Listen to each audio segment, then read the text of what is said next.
We're back on Media Day, celebrating the third annual Tweedia Day, streaming live here from the Warriors practice facility. Players being interviewed by various media outlets and having their pictures taken, and behind us on the Tweedia Day answering your questions there. And you, your fans, can send in your questions, hashtag Tweedia Day, capital D in the day.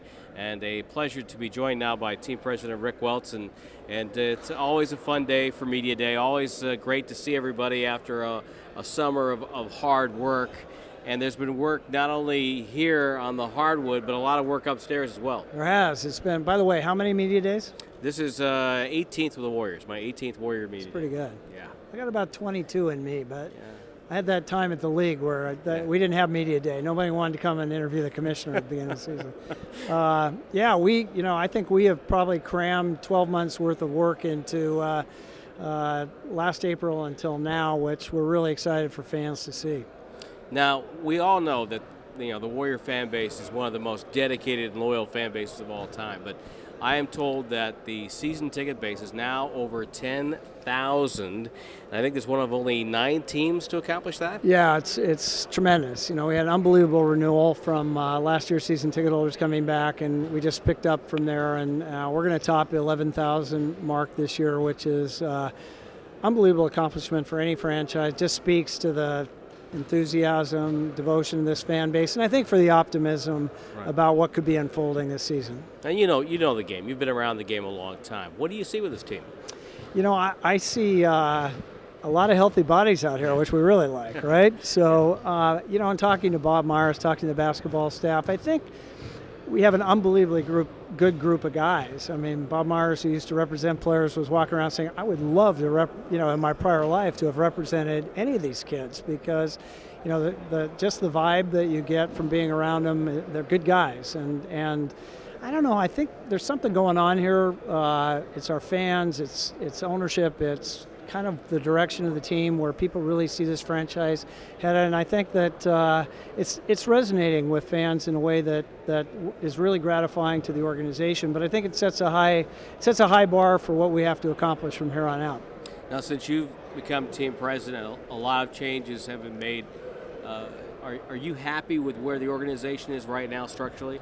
I'm pretty happy with it. I mean, I think we're on a road where we're always going to be trying to get better. I would say we're from a standpoint of the people that we put in place, it's a 10. I'm really thrilled with the people that are attracted to what we're trying to do here, that want to be a part of this, want to make a contribution to what the Warriors franchise is going to be going forward. That's incredibly exciting. But as soon as you start to think you got it right, you got a real problem, right? So it's all about improving at everything you do every day, and I think we have the mindset throughout the organization, the basketball organization as well as those who touch the fans, that's what we want to be about today. That's what we want to be about every day going forward. Now, of course, a lot of your work has been across the bay in San Francisco at the new arena site, and I saw where the club has hired some architects. It's always a good sign because now they're drawing plans for something that's real and tangible. Where does the project stand right now? Well, we're going through a very public part of the process right now. The port and the city have set up what's called a Citizens Advisory Committee. We've had 3 meetings. At the 4th meeting on October 16th will be the first time we're able to release publicly some of the early designs that the architects have been working on. I think when people see them, they're going to be blown away. I mean, we didn't just hire a couple architects.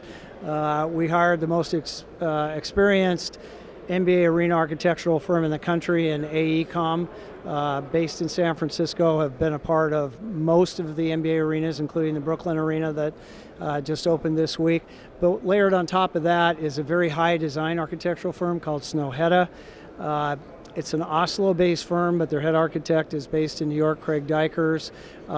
They are right now responsible in San Francisco for the major expansion that's going on with the Museum of Modern Art, and a project that's received universal acclaim. They've been involved in projects like the Oslo Opera House, which is on the water, right. The Alexandria library in Egypt that is on the Nile. They're very familiar with architecture on water, and their early thoughts and renderings really, I think, give us a lot of reason to be incredibly excited about what we're going to be creating on the waterfront in San Francisco. How important is it to you and obviously to Joe Lacob and Peter Guber and the ownership to have a facility that not only is state-of-the-art, but also fits into where it is, in San Francisco and on the Bay? That's why we chose the firms we chose. Extensive experience with very high-profile projects on the water.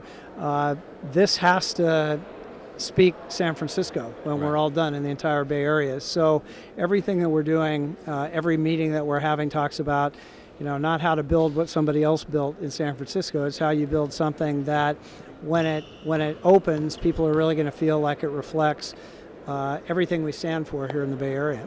Now, when you're at the Citizens Advisory Committee meetings, anytime a project that large is going in, the people who live nearby are going to have some concerns. How have you gone about addressing those concerns, and what has the response been like? It's interesting. I think our interests completely align. Not that everybody is going to support the project. We know from our own surveys that a very large majority of San Francisco residents, and interestingly, more than 2/3 of East Bay residents, really support the concept of the project on the site that we're talking about. But the concerns that the neighbors have are concerns that we have too. We're concerned about transportation issues. We're concerned about parking, because those things all have to work really well for our fans to have a great experience in going to our games. So, I think the things that we're talking about are all the right things, and I believe as the project evolves, people are really going to embrace it, knowing that this is an unbelievable contribution to the entire Bay Area. There has never been with all due respect to the Cow Palace, there has never been a world-class multi-purpose arena in San Francisco. Tim, there's no city half its size in America that can say that. And this is not only about Warriors basketball, it's about music and concerts and cultural events and a gathering place for conventions and things that the city has never been able to host before. Now, the Cow Palace will always have a special place in Warriors fans' histories because that's where their home games were played in the '75 championship series. But this is not going to be just a basketball building, though. You're going to be able to bring in other shows, maybe some ice shows. Absolutely. America's Got Talent. These are all the shows that have never been able to play San Francisco. It's been great to have them in Oakland, and it's been great to have them in the South Bay, in San Jose. But we've never been able to bring those really top musical acts, those family shows, those things that you've always had to go somewhere else for.